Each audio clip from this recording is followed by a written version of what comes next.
Aaron Wiseman on the hood of a state police cruiser, pleading for more eyes on this traffic stop. What stands out the most to you? Just the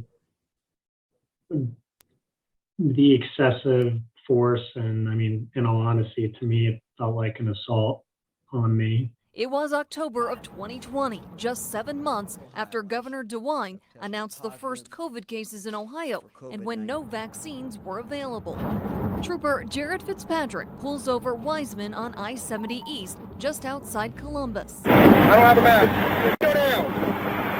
Put the window down, or I'm going to make the window open. You can see Wiseman is wearing a mask. He says he was diligent about it. I have pretty bad asthma. I've been in the hospital multiple times with pneumonias. Wiseman says he first asked Fitzpatrick to put on a mask right when he came to his passenger window and says he consistently kept asking, but Fitzpatrick never did. Thank you. License, registration, insurance, please. Trooper Fitzpatrick did not have to wear a mask as law enforcement was exempt under a state health order posted that July. Patrol strongly recommended masks during initial approach of traffic stops, but were optional. I was just shocked that someone could, when I have such respect for, the job they do, that this individual would have such disrespect or care for my health and safety and well-being, and it was upsetting.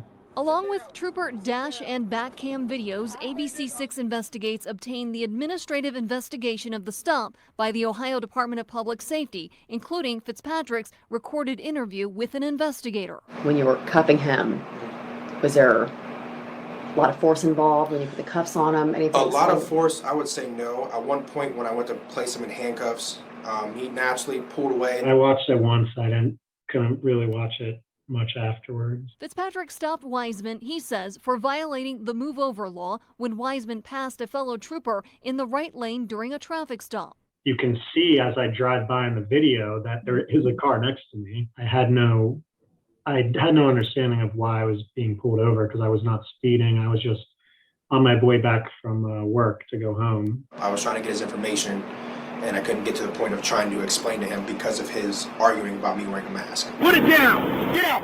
Get out. We had everything. We weren't in communication, so I pulled my window up because it was a breezy day, and he wasn't wearing a mask. As soon as I put my window up, that's kind of where he, flipped the switch. Fitzpatrick says Wiseman initially only gave his registration and couldn't hear him with the wind, traffic noise, and window up. Get out of the car, I'm breaking your window, and I'm getting you out. Wiseman steps out with his hands up. Fitzpatrick takes Wiseman's cell phone and then cuffs him. For what? Hands on the back. Hands together. Please get your supervisor here. Do anything? I asked you to get out numerous times. At least 3 times, Wiseman expresses his fear of catching COVID. I don't want coronavirus, man. I understand that. But when I ask you to step out, you step out, period. The second trooper fixes Wiseman's mask that slipped below his nose. He was actually great, and I think was part of the reason why.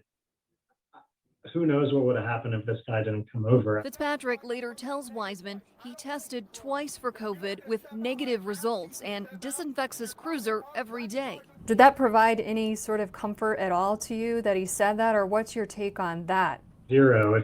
If he's getting tests and doing all that, why I don't understand why he couldn't just put on a mask in the first place. He's afraid of the virus, but also I think at a certain point he became afraid of the officer himself. John Bond is Wiseman's attorney. An officer who, rather than de-escalate the situation, escalates at every turn. In July